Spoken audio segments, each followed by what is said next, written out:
Good morning or afternoon, Year 10. I hope you're all doing well and having a lovely week so far.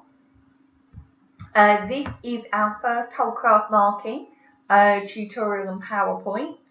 This is for your Paper 1 Question 3. The previous work I emailed back to you with individual feedback, so this is a nice opportunity for you to see not just what you've done well or what your errors are, but to see what other people have done and get some ideas and inspiration from that, and also to see what kind of the collective things are that people are doing wrong, because when I'm marking it, I'm finding it's often the same thing that you're all kind of missing or not quite getting right. So it's a nice way to see, one, it's not just you, everybody else, and two, to see where that main focus is that we need to tweak and improve. I'd like to say thank you very much and very well done to those of you who are consistently logging in and watching those tutorials, who are emailing me with any questions they have, keeping me updated on if they're going to be late with work, getting that work done and handed in. I'm really, really impressed. I know it's kind of awkward and it's difficult and it doesn't feel quite the same, but some of you are really working hard and really engaging well, and I'm really, really impressed with that. I do need some more numbers. We are still pretty low on the amount of people getting work handed in. So some of you need to start kind of giving yourselves a little bit of a push on that. Don't panic about it being perfect, or if you're struggling with it. There's nothing wrong with handing me something that's got errors in it. I'd rather see what it is you're struggling with than not see anything at all. And if you've kind of fallen a bit behind because you've had internet problems, or you've kind of been ill, or you've been quite stressed with things, please don't panic and worry about that. Just approach it one task at a time. Doesn't matter if I'm not getting them in the right order, if you've got yourself a bit far behind. I'd rather get something than nothing. Okay, so let's start with what people did really, really well. So our what went wells for you lovely 10A3s. So first up is Jake. So in green is the quote I've taken from Jake's work. This links to his mother, considering he is dreaming about a black bird which represents death, and his mother is severely ill. So, very good inference here, Jake. This is a really good point, well made. You could develop this, though, by linking, I've written black and I meant back. I do apologise. By linking back to your reference to a dark theme, and by stating why this is a good choice of opening to engage the reader and give us a sense of our protagonist's emotions or fears.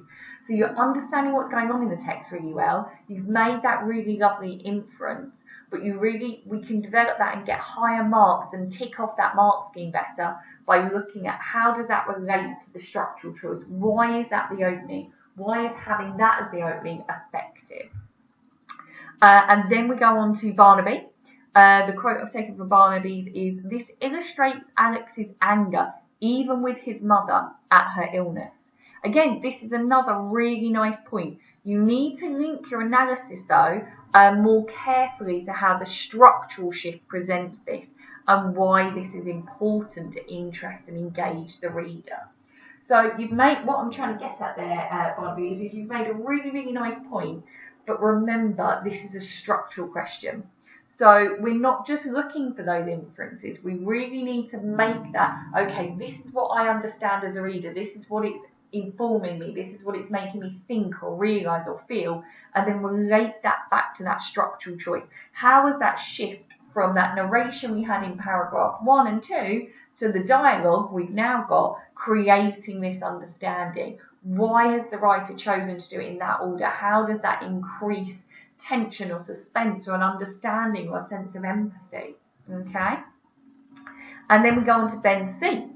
The quote I've taken from Ben's is, "He awakes to a storm with his heart pounding," which signals to us his real life is not even better than his nightmares. So again, another really good and clever inference. However, this needs to be developed in relation again to that structural choice.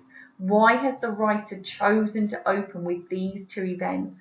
What at the start of the story is important and interesting? Sorry, why, not what. Why at the start of the story is it important and interesting to learn this? And how do those two connect really well together in terms of that structural dynamic. Why has the writer done it in that order? Why do we have the nightmare and then that real life that isn't actually much better? Then we go, oh, I've got Ben C twice. What was I doing? Oh, yeah, no, that's because there was another really good bit later on in Ben's work. So then towards the end, Ben wrote this. The narrative is circular. It starts with the mum and ends with the mum, showing she's always on his mind. Okay, really good beginning use of that subject terminology with the narrative is circular. We call it a cyclical narrative if we want to get the subject terminology accurate, but you're really close with saying the narrative is circular. And really clear, a nice point. It starts with the mum being dragged away in the nightmare, and it ends on mum in perfect influence. That shows that she's always on his mind, and what is on his mind is his fear and his worry about her. Okay, so I've said you've used terminology and identified an effect of this device. However, you're not exploring the importance of this or how it links to the second part of the task, i.e., why does that engage? Why does that interest? Why have that cyclical aspect? What does that do for us as a reader? What is the importance of it? Because don't forget, the task is broken up into 2 bits. It's, okay, how is it structurally presented? And then how and why have those structural choices been made to engage and interest and develop a reader's understanding? It just says interest, but that's what it means. And then Leo. I didn't pick a big kind of chunk. It was kind of an overall with Leo. So Leo referenced the effects on the reader. Excellent. This has to be done as the second part of the task is it interests the reader. However, you need to develop linking this to the structural choice of opening the story by creating empathy for Alex. Now, empathy for Alex is the effects on the reader that Leo was discussing, but you haven't linked that to that structural choice. How has opening with the nightmare and then showing us the kind of dark and dreary environment he awakes into, and then having that shift of those other characters being introduced and that move from narration to dialogue, how has that sequence developed that empathy? Where does the empathy begin? Does it begin to ebb, or does it grow as we continue? Why? How has that structure been used to achieve that? And then Cuba. Really, really nice piece of work here, Cuba. Very impressive. So the quote here is, the text immediately puts the reader in the protagonist's nightmare to make clear his thoughts and feelings on the illness of the illness his mother has. So a strong, clear start, and Cuba goes on to address key words and their tone, to mention how the opening foreshadows future events, which was really nice. All the way through the first paragraph, Cuba addresses both aspects of the task. Cuba, you do need to focus on using structural terminology throughout your answer, though. Because when you open it here, we're saying the text immediately puts the reader, you haven't actually used that very simple, basic terminology at the beginning. The writer opens the text by immediately placing, okay? Or the writer chooses to open the text with. Okay, just making it very clear that you're aware of that structural choice, that you're using some of that structural terminology, just helps you tick off the elements in that mark scheme. It helps you ebb up and move into those higher bands. Now, EBIs. Tense errors in capital letters was not something that was in everybody's that I read, but was in quite a few. Okay, so please, simple things matter. Okay, I know capital letters isn't specifically on the mark scheme, but when the examiner is reading it, those small little mistakes start to make that examiner question how competent you are in English. And therefore, if you're on the cusp and they're going, is this a 6, say in band 3, or is this a 7 in band 4? And there are those mistakes littered throughout, they're going to lean towards the lower one. So just eradicate as many of those silly, easy to fix errors as you can, because that helps the examiner see you as competent. And then, as you'll see from the comments that I made with the what went wells, a common thing is that we are not identifying structural changes, certainly not consistently. You're not following the instructions to have one P, standing for paragraph, on the opening. How does it open? What is the decision the author has made? Why? What impact does that have? How is that engaging? What does that do for us as a reader? Then, where in the text does it change? Where do we get a structural change? Okay, a lot of you picked up on the change between we then shift to dialogue in the third paragraph, I think it is.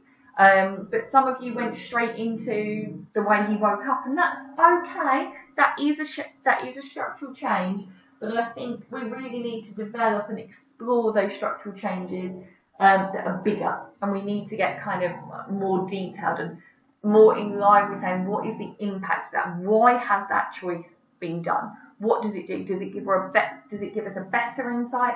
Does it give us a different perspective? Does it develop a theme? Does it change a tone or a mood? What impact does it have? And then the last paragraph is on the structure of the ending. Lots of you did that, but not everybody. And where lots of you identified this kind of mirroring or narratives being circular, cyclical is what we should be calling it. But lots of you didn't really have anything to say about the impact of that. Why has that been done? What is the effect of that? How is that kind of making us feel at the end of that extract as a reader? And then go back through your work and see if you've used terminology for structure. There's a lot of terminology for structure missing. Lots and lots of what I read had very limited subject terminology. Are you really addressing and identifying structural choices, or are you just saying at the beginning, there's a shift, and in the end? Okay, we really need to think about it within the YouTube tutorial. We really need to think about using that terminology, revising that terminology. Okay, Mr. Brough has some videos on YouTube on question 3 which are pretty good, so have a look through them. He's using the terminology as well. And then, are you connecting your inferences to the structural choices? Why does the writer introduce this idea, aspect, tone at this point? How does it develop our understanding of the character? I think all of that speaks for itself. And you must quote from the source. Some students have not used any quotes in one or all of their paragraphs. You have to evidence the point you're making. Some people wrote a paragraph that was really nice, talking about the nightmare, talking about how he wakes up, not a single quote in it. You know this. You have to quote from the source. You have to evidence what you're saying. And never, ever, ever, ever use the phrase, it makes the reader or it makes them read on.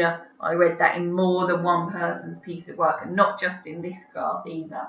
Okay, never, ever use it. You can use that in year 7 and never again. I'd like to reiterate, well done. I was very pleased with the work that was handed in. Very pleased with the consistency which you people are doing the work, contacting me when you're stuck. Really, really pleased. This is the little mini tutorial and task this week. You will have a longer tutorial going up tomorrow that is language paper 1 question 4. Woo-hoo! Okay, I'm sure you'll be very, very excited. Have a lovely afternoon, and you'll hear from me in the next tutorial.